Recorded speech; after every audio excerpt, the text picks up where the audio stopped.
ಭಗವದ್ಗೀತೆ ಅಧ್ಯಾಯ 4 ಜ್ಞಾನಕರ್ಮ ಸನ್ಯಾಸ ಯೋಗ ದಿವ್ಯ ಜ್ಞಾನ ಶ್ಲೋಕ 10 ವೀತರಾಗ ಭಯಕ್ರೋಧ ಮನ್ಮಯ ಮಾಮುಪಾಶ್ರಿತಾ ಬಹವೋ ಜ್ಞಾನ ತಪಸಾ ಪೂತ ಮದ್ಭಾವಮಾಗತಾಃ.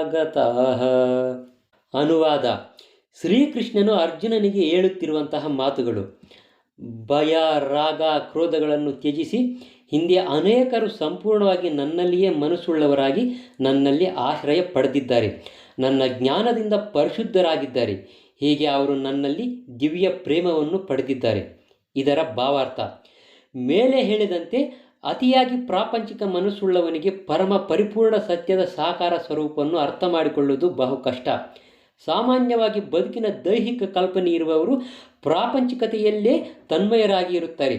ಎಷ್ಟು ತನ್ಮಯರಾಗಿರುತ್ತಾರೆ ಎಂದರೆ ಅವರಿಗೆ ಪರಮ ಸತ್ಯವು ಹೇಗೆ ವ್ಯಕ್ತವಾಗಿ ಇರಬಲ್ಲದು ಎನ್ನುವುದನ್ನು ಅರ್ಥ ಮಾಡಿಕೊಳ್ಳುವುದೇ ಸಾಧ್ಯವಿಲ್ಲ. ಇಂತಹ ಪ್ರಾಪಂಚಿಕ ಮನಸ್ಸುಳ್ಳವನಿಗೆ ನಾಶವಿಲ್ಲದ ಜ್ಞಾನ ಮತ್ತು ನಿತ್ಯಾನಂದ ಪರಿಪೂರ್ಣವಾದ ದಿವ್ಯ ಶರೀರವಿದೆ ಎಂದು ಕಲ್ಪಿಸಿಕೊಳ್ಳುವುದು ಸಾಧ್ಯವಿಲ್ಲ. ಐಹಿಕ ಕಲ್ಪನೆಯಲ್ಲಿ ದೇಹವು ನಶ್ವರ, ಅಜ್ಞಾನ ಮತ್ತು ದುಃಖಗಳಿಂದ ತುಂಬಿರುವಂತಹದು.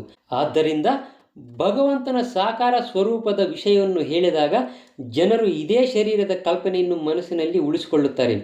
ಇಂತಹ ಪ್ರಾಪಂಚಿಕ ಮನುಷ್ಯರಿಗೆ ಭೌತಿಕ ಅಭಿವ್ಯಕ್ತಿಯ ಬೃಹದ್ ರೂಪವೇ ಪರಮನು. ಆದ್ದರಿಂದ ಅವರು ಪರಮವು ನಿರಾಕಾರ ಎಂದೇ ಭಾವಿಸುತ್ತಾರೆ.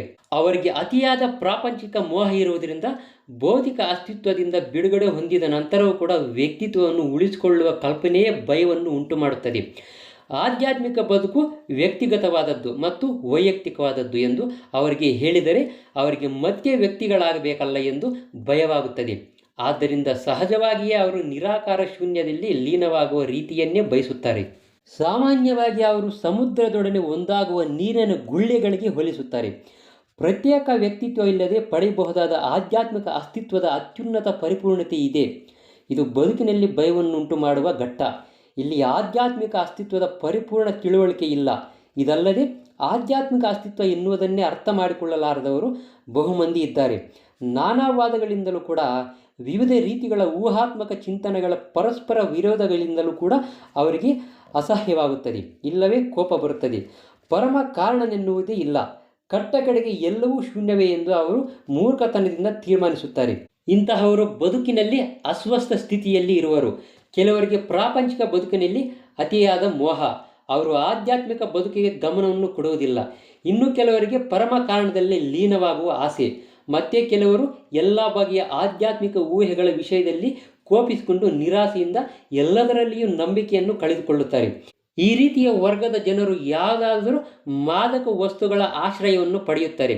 ಇದರಿಂದ ತಮಗೆ ಉಂಟಾಗುವಂತಹ ಭ್ರಮೆಗಳನ್ನು ಕೆಲವೊಮ್ಮೆ ಆಧ್ಯಾತ್ಮಿಕ ದರ್ಶನ ಎಂದು ಅವರು ಭಾವಿಸುವುದುಂಟು.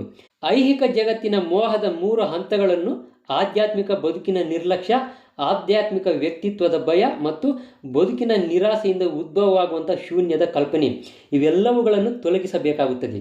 ಬದುಕಿನ ಐಹಿಕ ಕಲ್ಪನೆಯ ಈ 3 ಹಂತಗಳಿಂದ ಪಾರಾಗಬೇಕಾದರೆ ಮನುಷ್ಯನ ನಿಜವಾದ ಗುರುವಿನ ಮಾರ್ಗದರ್ಶನದಿಂದ ಭಗವಂತನಲ್ಲಿ ಸಂಪೂರ್ಣವಾಗಿ ಆಶ್ರಯವನ್ನು ಪಡೆದು ಭಕ್ತಿ ಜೀವನದ ಶಿಸ್ತನ್ನು, ನಿಯಂತ್ರಕ ತತ್ವಗಳನ್ನು ಅನುಸರಿಸಬೇಕಾಗುತ್ತದೆ.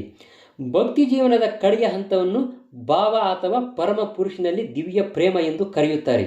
ಭಕ್ತಿ ಸೇವೆಯ ವಿಜ್ಞಾನವಾದ ಭಕ್ತಿ ರಸಾಮೃತ ಸಿಂಧು ಹೇಳುವಂತೆ, ಅದೌ ಶ್ರದ್ಧಾ ತತಃ ಸಾಧು ಸಂಕೋತ ಭಜನ ಕ್ರಿಯಾ ತಥೋ ನರ್ತ ನಿವೃತ್ತಿ ಸ್ಯಾತ್ ತಥೋ ನಿಷ್ಠಾ ರುಚಿಸ್ತತಃ ಅತಾಸಕ್ತಿಸ್ತತೋ ಭಾವಸ್ವತಃ ಪ್ರೇಮಾಭ್ಯುದಂಚತಿ ಸಾಧಕಾನಾಮಯಂ ಪ್ರೇಮ್ಣಃ ಪ್ರಾದುರ್ಭಾವೇ ಭವೇತ್ ಕ್ರಮಃ.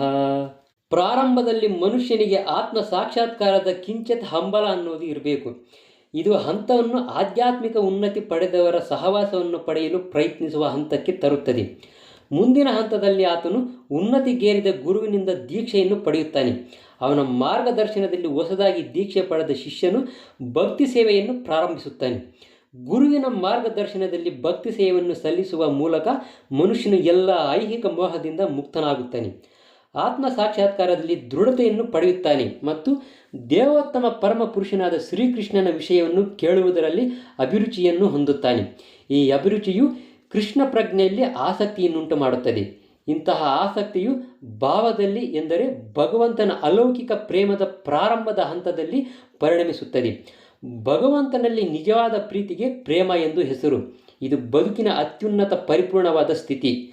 ಪ್ರೇಮದ ಹಂತದಲ್ಲಿ ಭಕ್ತನು ಭಗವಂತನ ದಿವ್ಯ ಭಕ್ತಿ ಸೇವೆಯಲ್ಲಿ ಸತತವಾಗಿ ತೊಡಗುತ್ತಾನೆ. ಹೀಗೆ ಯೋಗ್ಯ ಗುರುವಿನ ಮಾರ್ಗದರ್ಶನದಲ್ಲಿ ಭಕ್ತಿ ಸೇವೆಯ ಪ್ರಕ್ರಿಯೆಯಿಂದ ಮನುಷ್ಯನು ಕ್ರಮೇಣ ಅತ್ಯುನ್ನತ ಹಂತಕ್ಕೆ ಏರಬಹುದು. ಆಗ ಆತನು ಎಲ್ಲ ಐಹಿಕ ಮೋಹದಿಂದ, ಆಧ್ಯಾತ್ಮಿಕ ವ್ಯಕ್ತಿತ್ವದ ಭಯದಿಂದ ಮತ್ತು ಶೂನ್ಯ ತತ್ವದಲ್ಲಿ ಕೊನೆಗೊಳ್ಳುವ ಹತಾಶೆಯಿಂದ ಬಿಡುಗಡೆಯಾಗಬಹುದು. ಕಟ್ಟಕಡೆಗೆ ಭಗವಂತನ ನಿವಾಸವನ್ನು ಸೇರಬಹುದು.